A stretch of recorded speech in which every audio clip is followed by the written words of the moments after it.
पाकिस्तान ने टी20 world cup 2026 में भारत के खिलाफ खेलने से मना कर दिया। भारत के मैचेस का बायकॉट किया। बाकी टीमों के साथ वो खेलेगा। तो सवाल उठा कि बाकी टीमों के साथ क्यों खेल रहा है, भारत के खिलाफ ही क्यों नहीं खेल रहा है। तो क्रिकेट एक्सपर्ट, पूर्व क्रिकेटर जो थे और जो क्रिकेट या किसी बोर्ड से पहले से जुड़े हुए हैं, उन्होंने अपनी अपनी राय रखी, अपने अपने कारण गिनाए। तो हम इस वीडियो में यही बात करेंगे कि क्या वो कारण पर्याप्त हैं, पाकिस्तान के भारत के साथ मैचेस के बायकॉट करने के क्या वो पर्याप्त कारण हैं, क्या वो लॉजिकल रीजन है जिसकी वजह से पाकिस्तान ने भारत के साथ खेलने से मना किया और बाकी टीमों से खेल रहा है। जबकि कुछ लोग ये भी कह रहे थे कि पाकिस्तान की गीदड़ भभकी है, पाकिस्तान यू टर्न मारने वाला है, बांग्लादेश के साथ फर्जी का स्टैंड ले रहा है, वहाँ पे चुनाव है, चुनाव की वजह से 12 तारीख को चुनाव वहाँ खत्म होगा, उसके बाद से वो यू टर्न मार लेगा और भारत के साथ मैचेस खेलेगा। तो जितने भी कारण हो सकते हैं, सारे कारणों पे एक एक करके चर्चा करेंगे और ये भी जानेंगे क्या ये कारण वाजिब वजह है पाकिस्तान के भारत के साथ मैचेस के बायकॉट करने का। तो पहला जो कारण निकल के आ रहा है कि लोग कह रहे हैं, एक्सपर्ट कह रहे हैं कि पाकिस्तान डर रहा है कि भारत के साथ वो मैच हार न जाए, क्योंकि वर्ल्ड कप में भारत हमेशा हारा आता है, सिर्फ एक मौके को छोड़कर हमेशा भारत ही विजयी रहा है। और भारत के मौजूदा फॉर्म, भारत टी20 में जिस तरह से डोमिनेट अपना दिखाता है, उस तरह से पाकिस्तान को भी लगता है कि उसकी किरकिरी होगी। और दूसरा, भारत अब हाथ नहीं मिलाता है पाकिस्तान के साथ। तो लोग का ये भी तर्क है कि भाई साहब, इन सब वजहों से, इस सब जलालत से बचने के लिए पाकिस्तान अब मना कर रहा है कि अपनी इज्जत बची रहे, भारत के साथ नहीं खेलेगा। क्योंकि बाकी यूएसए, नीदरलैंड, नामीबिया की टीम है, उनसे पाकिस्तान इजीली जीत जाएगा, तो अगले राउंड में पहुंच ही जाएगा, भले भारत के साथ न खेले, वॉकओवर मिल जाए। एक इसका ये भी वजह है। लेकिन देखिए, इसका लॉजिक समझते हैं। देखिए, क्या आपको लगता है कि पाकिस्तान इतनी कमजोर टीम है कि भारत के साथ मुकाबला नहीं कर पाएगी? देखिए, नॉकआउट मैचों की बात हो, बड़े टूर्नामेंट की बात हो, पाकिस्तान 5 साल से क्रिकेट न खेला हो, लेकिन जब भारत के साथ भिड़ता है तो पाकिस्तान भी अलग टीम बन जाती है। जिस तरह से भारत टी20 में अलग टीम बन जाती है, उस तरह से पाकिस्तान भी अलग टीम बन जाती है जब भारत से भिड़ती है। तो एशिया कप का फाइनल इसका देखिए जीता जागता एग्जांपल है कि पाकिस्तान किस तरह से भारत को 20 रन पे 3 विकेट गिरा चुका था। भारत मुश्किल में था उस समय, तिलक वर्मा ने ऐतिहासिक पारी खेल दी और पाकिस्तान के हाथ से वो मैच छीन लिया और एशिया कप का विजेता भारत बन गया। लेकिन सबको पता है, जब जब पाकिस्तान भारत के साथ नॉकआउट मैचों में भिड़ता है, आईसीसी के बड़े टूर्नामेंट में मैचेज होते हैं, तो पाकिस्तान एक तरफा बहुत कम मौके पर हारता है और एक तरफा हारता भी है। लेकिन टास्क के टाइम किसी को नहीं पता रहता है कि पाकिस्तान इस मैच को एक तरफा हारेगा। तो हार का तो डर कहीं से नहीं लगता कि हार की डर की वजह से पाकिस्तान ने बायकॉट किया होगा। तो देखिए, दूसरे वजह पे बात करें तो दूसरा वजह ये निकल के आ रहा है कि बांग्लादेश के लिए स्टैंड लिया है पाकिस्तान ने। कहा कि भाई साहब, बांग्लादेश तुम्हारे साथ गलत हुआ है और मैं स्टैंड लूंगा, क्योंकि आईसीसी तुम्हारा बात नहीं माना, तुम्हें इतने बड़े टूर्नामेंट से बाहर किया, जबकि तुम्हारी मांग वाजिब थी। हाइब्रिड तुम भी मांग रहे थे, जैसे भारत पाकिस्तान को मिलता है, तुमको भी मिलना चाहिए था। इस वजह से मैं स्टैंड लेता हूं। लेकिन देखिए, इस लॉजिक में भी कोई दम नहीं है, क्योंकि ये आईसीसी ने जबरदस्ती बांग्लादेश को बाहर नहीं किया।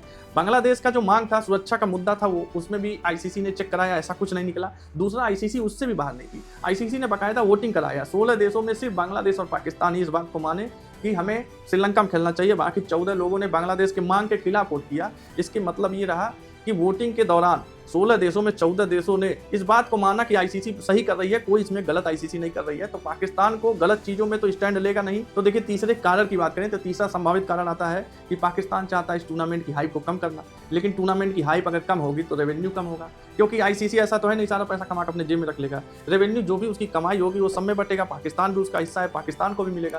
तो पाकिस्तान अपने जेब पे डाका डालने वाला तो नहीं है। पाकिस्तान को अगर पैसा चाहिए तो इसकी हाइप जितनी ज्यादा बनेगी तो पाकिस्तान का रेवेन्यू शेयर भी ज्यादा होगा। तो पाकिस्तान ऐसा तो नहीं करेगा, लॉजिकली तो पॉसिबल ये है नहीं। देखिए, चौथी वजह की बात हो रही है कि बीसीसीआई और आईसीसी को नीचा दिखाना चाहता है। लेकिन ये भी सही बात है कि अगर नीचा दिखाना होता तो टूर्नामेंट को पूरी तरह से बायकॉट करता। आईसीसी को नीचा दिखाना होता, और बीसीसीआई को नीचा इसलिए भी नहीं दिखा सकता। देखिए, बीसीसीआई का उसको कहीं से सीधा सीधा कोई मुकाबला नहीं है, जमीन आसमान का अंतर है पीसीबी और बीसीसीआई में। आईसीसी को सही मायनों में अगर रेवेन्यू वाइज, फाइनेंशियल वाइज चलाने की जिम्मेदारी, कमाई वाइज अगर बात करें तो बीसीसीआई ही गवर्न करता है। बीसीसीआई वो गवर्निंग बॉडी है जिसकी वजह से आईसीसी की रोजी रोटी चलती है, साथ साथ पाकिस्तान भी उसी में हिस्सा पाता है। तो ये भी बात गलत है कि इस वजह से वो इस चीज को मना कर रहा होगा। पांचवें एक संभावित कारण पे बात करें तो ये भी कहा जा रहा है कि वर्ल्ड क्रिकेट में एक नैरेटिव सेट करना चाहता है कि भारत एक अच्छा होस्ट नहीं है। भारत में मैच होंगे, आईसीसी के मेगा इवेंट होंगे तो पूरी तरह से फ्लॉप होंगे, क्योंकि बांग्लादेश को जबरदस्ती निकाल दिया गया।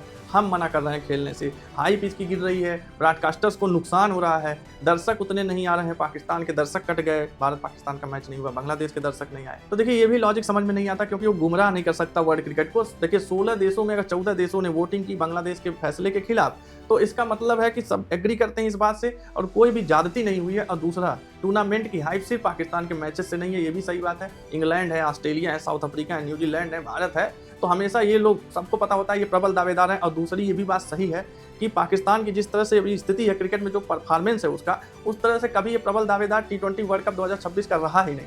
तो पाकिस्तान के रहने और ना रहने से इस टूर्नामेंट में कोई फर्क नहीं पड़ने वाला। तो देखिए इसके साथ साथ देखिए आईसीसी बहुत सारे सैंक्शन लगाने वाली है, लीगल और फाइनेंशियल रिपरकशंस जो होंगे पाकिस्तान क्रिकेट पे। ऐसा नहीं है कि पाकिस्तान ये बात नहीं जानता, ऐसा नहीं है कि बहुत सारे मेंबर नेशन पीएसएल में एनओसी नहीं देंगे अपने प्लेयरों को, आईसीसी रेवेन्यू शेयर में पैसा काट लेगी, ब्रॉडकास्टर हर्जाना मांगेंगे और भी बहुत सारी चीजें होने वाला है। सारी चीजों अवेयर है पाकिस्तान क्रिकेट बोर्ड। तो देखिए यही सवाल फिर से खड़ा हो जाता है, जब सारी चीजें पाकिस्तान क्रिकेट बोर्ड को भी पता है, उसे पता है कि रिपरकशंस क्या हो सकते हैं, क्या फाइनेंशियल हमारे ऊपर क्राइसिस आ सकते हैं, इसके बावजूद इतना बड़ा वो फैसला लिया है, तो इसके पीछे की लॉजिक क्या है। तो देखिए इसके पीछे की स्थिति की बात करें तो आईसीसी के उसके सैंक्शन का, आईसीसी के बैन का, रिस्ट्रिक्शन का उसे कोई डर नहीं है। इसलिए नहीं डर है क्योंकि उसने ऑफिशियली अभी तक कहा ही नहीं है कि भारत के साथ हम नहीं खेलेंगे। उसने स्टेटस अपडेट किया, उसकी बोर्ड ने, उसकी सरकार ने स्टेटस अपडेट किया। वो देखिए कम्युनिकेशन का कोई प्रॉपर चैनल था नहीं कि आईसीसी और पीसीबी में वो कम्युनिकेशन का कोई बहुत बड़ा चैनल है। तो जो चैनल से आईसीसी ने मेल से मांगा है कारण कि भाई साहब आप बता दो किस ग्राउंड पे मना कर रहे हो भारत के साथ खेलने से, तो वो ग्राउंड वो लिखित नहीं बता रहा है, तो वो कंफ्यूज रखना चाहता है, आईसीसी को कंफ्यूज करना चाहता है। अपने पत्ते देखिए खोल नहीं रहा इसलिए भी क्योंकि अगर अभी आईसीसी को ये बात पता चल जाएगी तो पाकिस्तान को हो सकता है वो इस बैन कर दे और उसकी जगह युगांडा को ले आए। तो देखिए लास्ट में हम यही बात करेंगे कि आईसीसी के किसी भी सैंक्शन का, किसी भी बैन का, किसी रिस्ट्रिक्शन का, कोई भी जो एक्शन आईसीसी ले सकती है उसका डर पाकिस्तान को है क्यों नहीं। तो देखिए पाकिस्तान को ये बात पता है कि टूर्नामेंट में एक मैच मना करने से कोई बैन का सामना नहीं करना पड़ेगा, आईसीसी कोई एक्शन नहीं ले सकती क्योंकि पास्ट में ऐसे हुए हैं। ऑस्ट्रेलिया मना कर चुका श्रीलंका में, वेस्ट इंडीज श्रीलंका में जाने से मना कर दिया 96 में, इंग्लैंड ने जिम्बाब्वे में जाने से मना कर दिया, न्यूजीलैंड ने केनिया में जाने से मना कर दिया। तो इससे पहले आए हैं, लेकिन ये भी सच बात है कि उनका एक प्रॉपर ग्राउंड था, एक वजह थी जिस वजह से वो मना किए थे, लेकिन पाकिस्तान की कोई वजह नहीं है। पाकिस्तान फर्जी में इस विवाद में कूद रहा है। जो विवाद था आईसीसी और बांग्लादेश का, इसमें पाकिस्तान कूदा है, लेकिन एक ग्राउंड जो तैयार करना चाहता है पाकिस्तान, वो ये कहना चाहता है कि अगर चैंपियंस ट्रॉफी हमारे यहाँ हुई थी, पाकिस्तान में हुई थी, भारत ने मना किया, भारत को भेजा गया दुबई में खेलने के लिए, तो भारत जब मना कर सकता है। और आईसीसी ये कहा था उस समय कि अगर किसी राजनीतिक हस्तक्षेप है, किसी क्रिकेट बोर्ड के देश का कोई अगर राजनीतिक हस्तक्षेप है तो हम उसके फैसले का सम्मान करते हैं। तो भारत अगर चाहता है, भारत सरकार चाहती है कि भारतीय टीम, भारतीय क्रिकेट कभी न खेले पाकिस्तान में जाके, तो हम इसका सम्मान करेंगे और हम उसे न्यूट्रल वेन्यू प्रदान करेंगे। तो वो राजनीतिक हस्तक्षेप दिखाना चाहता है पाकिस्तान भी कि देखिए हमारे राजनीतिक हस्तक्षेप थे हमारे भी मैटर में, इसीलिए कोलंबो में हम भारत से नहीं भिड़ रहे हैं। ये पाकिस्तान क्रिकेट बोर्ड का खुद का फैसला नहीं है, ये उसकी सरकार का फैसला है। तो जिस तरह से भारत सरकार के फैसले का समर्थन करके दुबई में भारत का मैच कराया गया, चैंपियंस ट्रॉफी में भारत नहीं गया पाकिस्तान में खेलने, उसी तरह हमारी पाकिस्तान क्रिकेट टीम अपने सरकार के फैसले का समर्थन करते हुए भारत के साथ कोलंबो में मैच खेलने से मना कर रही है। शायद इस ग्राउंड की वो मौके की तलाश में है। तो देखिए एक क्लास ये भी कहता है कि आईसीसी के व्यावसायिक हितों को अगर प्रभावित करती है किसी देश की सरकार अपने क्रिकेट बोर्ड के माध्यम से, तो उस क्रिकेट बोर्ड पे एक्शन लिया जा सकता है। तो शायद उस ग्राउंड पे आईसीसी कड़ा एक्शन लेगी पाकिस्तान क्रिकेट बोर्ड पे, और जैसा ने कमर कस भी ली है, आईसीसी ने कमर कस लिया है कि देखिए पाकिस्तान पे तो एक्शन होना तय है, और हो ना हो पाकिस्तान को 20 सीरीज से बाहर कर दिया जाए, ये भी हो सकता है। बाकी देखिए आप बताइएगा कमेंट में कि कौन सी लॉजिकल वजह थी, कौन सी ऐसा जेन्युइन वजह था जिसकी वजह से पाकिस्तान ने भारत के साथ खेलने से अभी तक मना कर दिया है। कमेंट में आप बताइएगा, और आपको वीडियो पसंद आए तो चैनल को सब्सक्राइब जरूर करिएगा। जय हिंद।